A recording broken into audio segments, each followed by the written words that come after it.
저는 서울에 거주 중인 29살 여자입니다.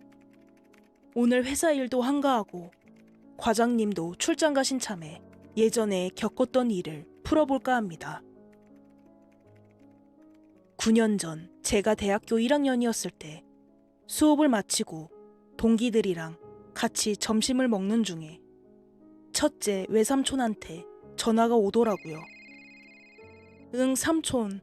밥을 우물거리며 전화를 받았는데 외할머니가 교통사고를 당해서 병원에 계신다는 소식을 전해 듣고 엄마한테 전 바로 전화를 했어요.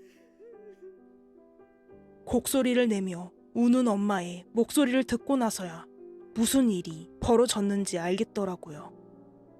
동기들한테 대충 얘기하고 집으로 뛰쳐왔어요.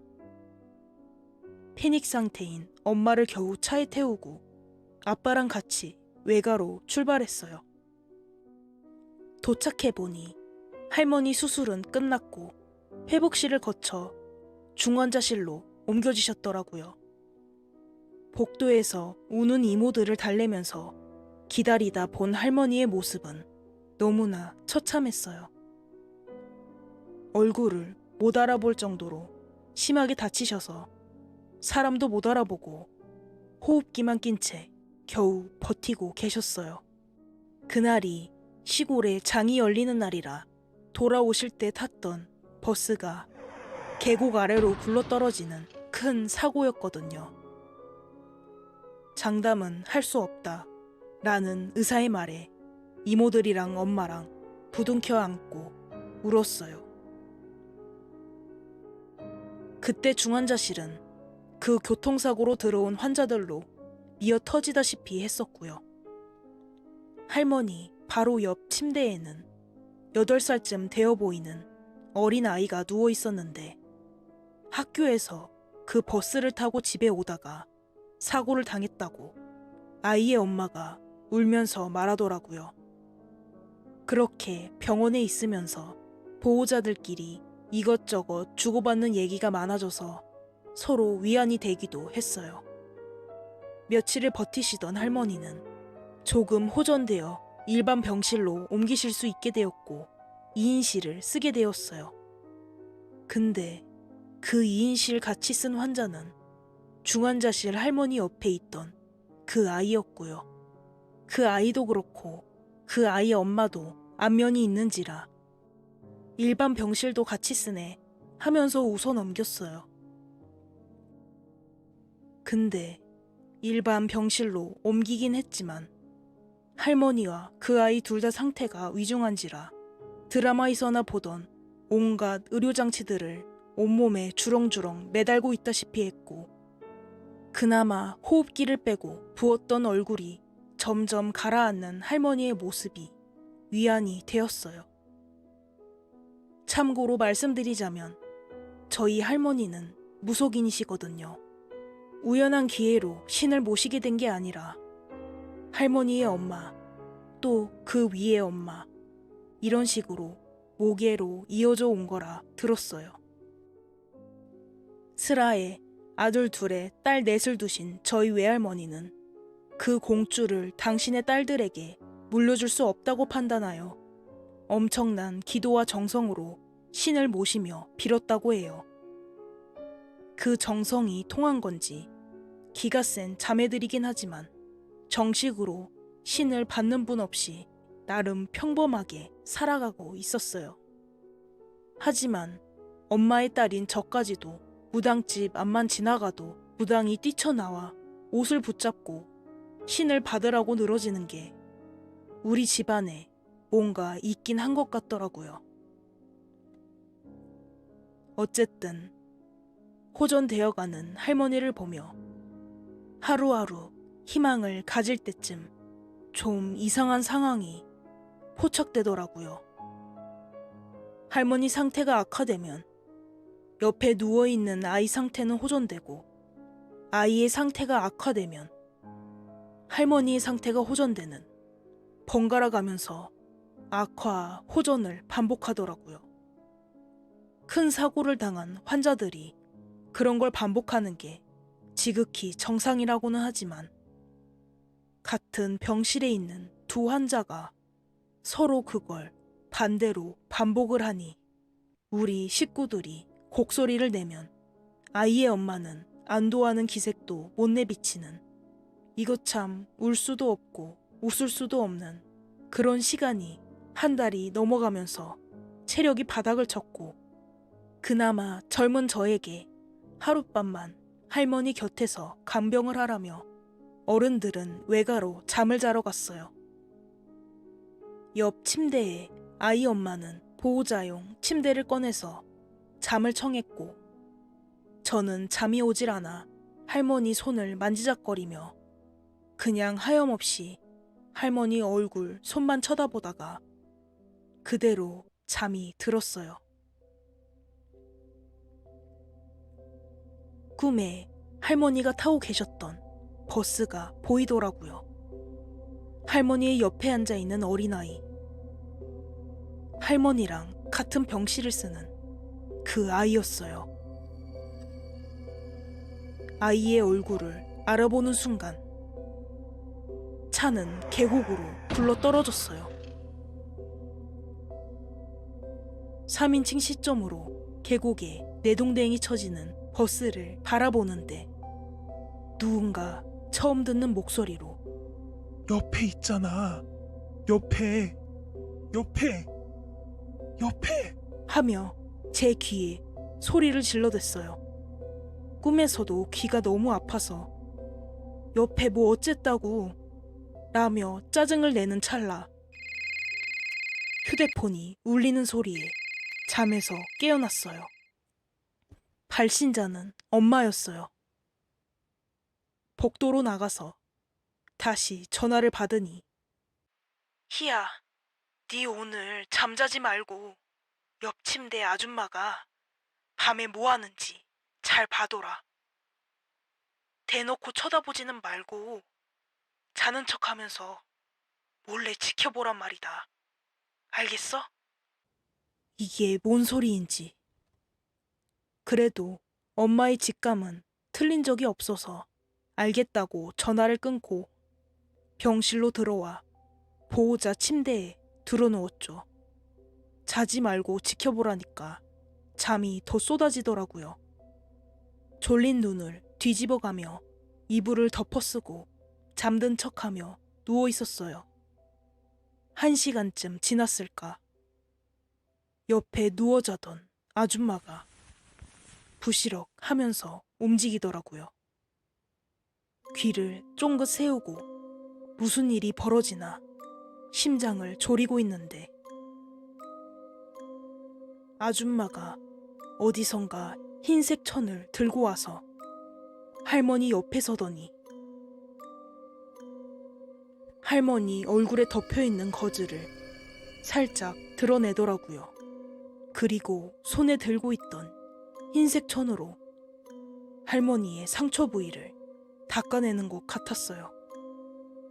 또 조금 있다가는 웬 작은 통을 들고 오더니 할머니 소변줄이 꽂혀 모여있는 소변통에 할머니의 소변을 좀 덜어서 가져가더라고요. 오밤중에 저게 뭐하는 짓인가 싶었지만 일단 잠에 들었어요.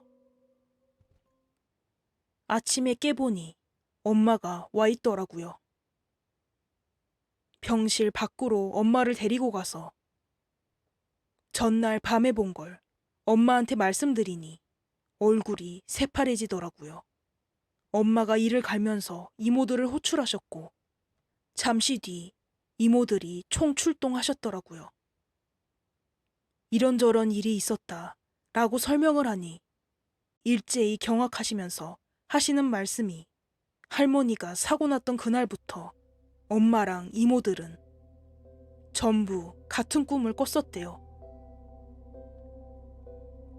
어떤 저승사자 같은 남자가 할머니를 데려가려 하는데 내 차례가 아닌 걸 알면서도 왜 나를 데려가려 하느냐. 내 명줄은 내가 잘 알고 있다. 그렇게 할머니가 소리치고 그 남자는 고개만 흔드는 꿈. 하루가 멀다 하고 딸들이 돌아가며 그런 꿈을 꿔대니 다들 마음이 타들어가는 것 같았겠죠. 그리고 밤중에 수상하게 부스럭거리면서 할머니를 살피는 옆에 아줌마까지. 숙모들은 촉이 전혀 없는 분들이라 몰랐다고는 하는데 엄마의 이모들은 그 아줌마한테서 썩는 냄새가 나는 걸 느꼈다고 해요. 저도 사실 그 아줌마한테서 음식 썩는 냄새가 나긴 했어요. 이래저래 속만 태우는 사이 할머니랑 옆에 있는 아이는 악화와 호전을 반복하고 있었어요. 저는 저대로 눈만 감으면 옆에, 옆에, 옆에.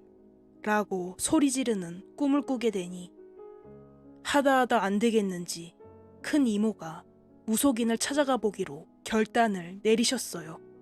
이미 아는 인맥들로 유명한 무속인 집을 찾아갔죠. 온 식구들이 총출동해서 무릎 꿇고 하소연을 했어요.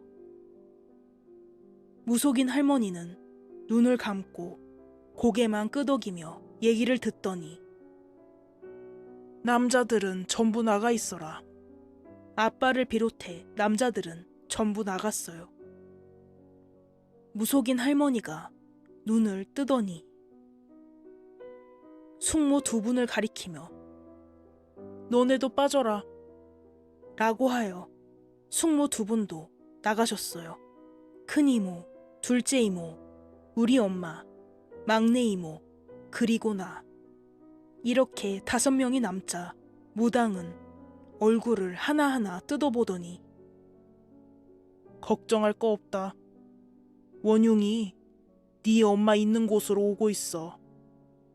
외손녀만 있으면 든든하겠구나. 엄마 형제 6남매 중에 딸을 낳은 사람은 우리 엄마뿐이어서 저는 외손녀였는데 원흉이 할머니를 찾아오고 있는데 걱정할 거 없다는 말에 반어법인가 싶더라고요. 그 와중에 이모들이랑 엄마가 울며 불며 어떻게 해야 되는 거냐고 대성통곡을 하셨고 무속인 할머니는 갑자기 짜증을 내시며 너 외손녀 너만 있으면 된다는데 웬 눈물바람이야. 하며 우리를 쫓아내셨어요.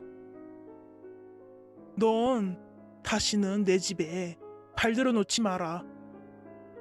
너 때문에 눌린 거 다시 펴놓으려면 해야 할 기도가 태산이야. 라고 한마디 던지시곤 우린 그대로 쫓겨났어요. 이모들과 저는 다시 병원으로 향했어요. 방법을 찾지 못했다는 게 참 허무한지라 다들 말없이 병실만 지키고 앉아 있는데 옆 침대 아줌마가 웬 처음 보는 젊은 여자 한 명을 병실로 데리고 들어오더라고요. 그때 전 보호자 침대에 아빠 다리를 하고 앉아 있었는데 병실로 들어서던 그 여자가 저를 보더니 기겁을 하며 다시 병실을 나가더라고요.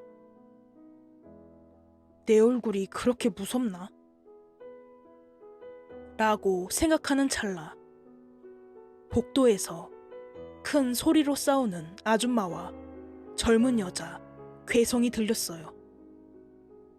그 젊은 여자가 어찌나 소리를 고래고래 지르던지 병실 안에서도 다 들렸어요. 내가 왜 안 되나 했어. 왜 안 되나 했다고. 저렇게 지키고 있는데. 난 못해. 돈이고 뭐고 돌려줄 테니까 난 못한다고. 라면서 악을 쓰는 젊은 여자. 갑자기 왜 그러는 거예요? 그럼 우리 애는 저대로 죽어도 괜찮다는 거예요? 하며 우는 아줌마. 이게 뭔 소린가? 잠시 앉아 있는데 그 젊은 여자가 병실 문을 열고 들어왔어요.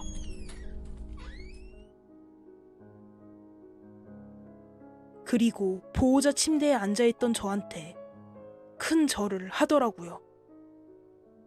누가 봐도 저보다 나이가 많아 보였는데 말이죠. 제가 잘못했어요. 제발 용서해줘요.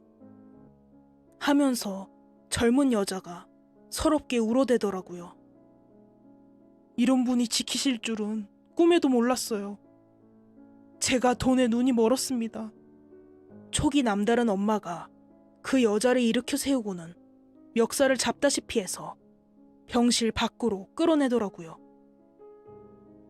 이모들도 우르르 따라 나가고 저도 그때서야 슬리퍼를 끌면서 따라 나갔는데 젊은 여자는 자초지종을 설명했고 역시나 그 여자는 무속인이었어요.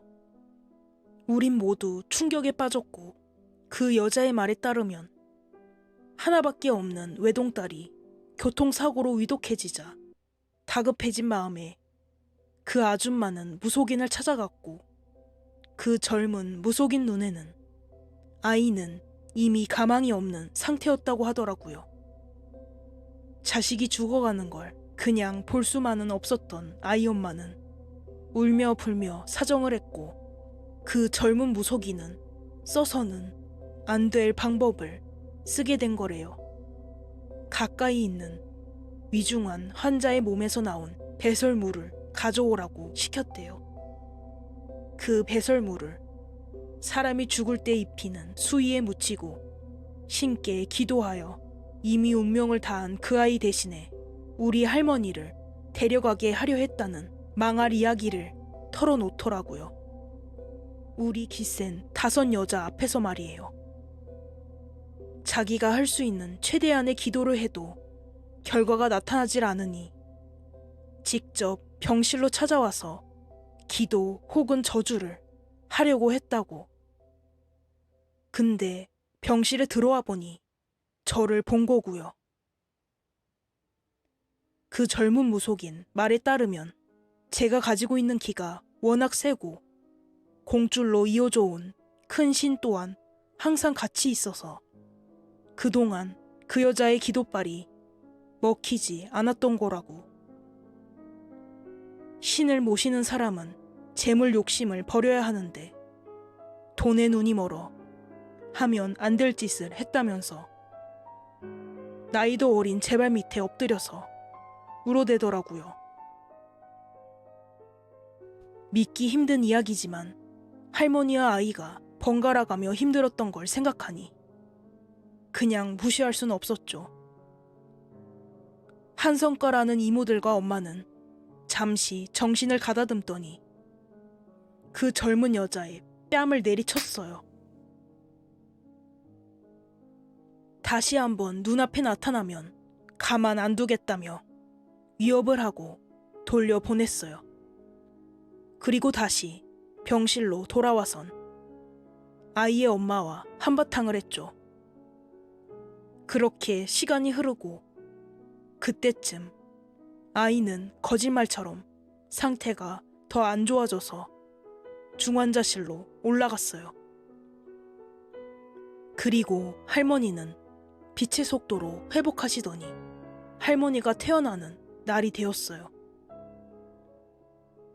저는 엄마 몰래 아이가 있는 층에 올라갔어요. 들어갈 순 없었고 데스크에 있는 간호사 언니한테 아이의 이름을 대며 물어봤더니 하늘나라로 갔다 라고만 말해주더라고요. 상태가 거의 회복이 되신 할머니와 외가로 돌아가서 주구장창 사골국만 먹으며 며칠을 보냈어요. 그러던 어느 날 할머니가 먼저 말씀을 꺼내셨어요. 무당이 되는 게 당연한 팔자인 줄만 알았다고. 할머니의 엄마, 그 엄마의 엄마. 어디서부턴지 알 수도 없이 내려온 거라 당연하게 여기셨다고 해요. 근데 할머니는 그 당시 천대받던 무속인이었고 결혼 생활도 힘드셨다고 해요. 그러다 딸을 낳고 보니 이런 삶을 되풀이하게 하고 싶지 않아서 딸 넷을 데리고 죽음을 생각했을 정도였다고 하시더라고요. 인간으로서 할 수 있는 최선의 기도를 하고 나서야 딸들이 무속인이 되는 걸 막을 수 있었지만 그 기운이 저한테까지 내려갈 거란 생각은 못 하셨다고 해요. 아니, 일부러 현실을 외면하려고 노력했다고. 엄마는 어릴 때부터 영안이 트여 있어서 신의 제자로 부족함이 없었는데 공줄에 엄마의 영안이 더해진 게 저라고 하셨어요. 내 손주들 중에 유일하게 너만 딸로 태어난 게 우연은 아닐 거라고. 이제 너도 다른 사람에게 보이지 않는 게 보일 날들이 시작될 테니 놀라지 말고 무서워하지 말고 좋은 곳에 유익하게 쓰도록 노력하라고. 그리고 당신이 죽지 않고 살아난 건 자식들의 기도와 네가 받쳐주는 기 때문이었다고 말씀하셨어요. 저는 그냥 그런 말씀들을 묵묵히 들었던 것 같아요. 이 일 이후로 전 가족사에 대해 많은 걸 알게 되었고 남이 볼 수 없는 것들이 가끔 보입니다. 하지만 공줄로 물려받은 기운으로 가족을 지킬 수 있었다는 게 위로가 되면서 한편으론 다행이라는 생각이 듭니다. 그리고 병원에 할머니 간병했을 때 보호자 침대에 잠들 때마다 옆에 거리던 소리의 정체는 도대체 누구였을까요? 그 옆에 누워있는 수상한 모녀에 대한 경고가 아니었을까 생각이 듭니다. 오늘 준비한 내용은 여기까지입니다. 구독과 좋아요, 알림 설정은 큰 힘이 됩니다. 들어주셔서 감사합니다.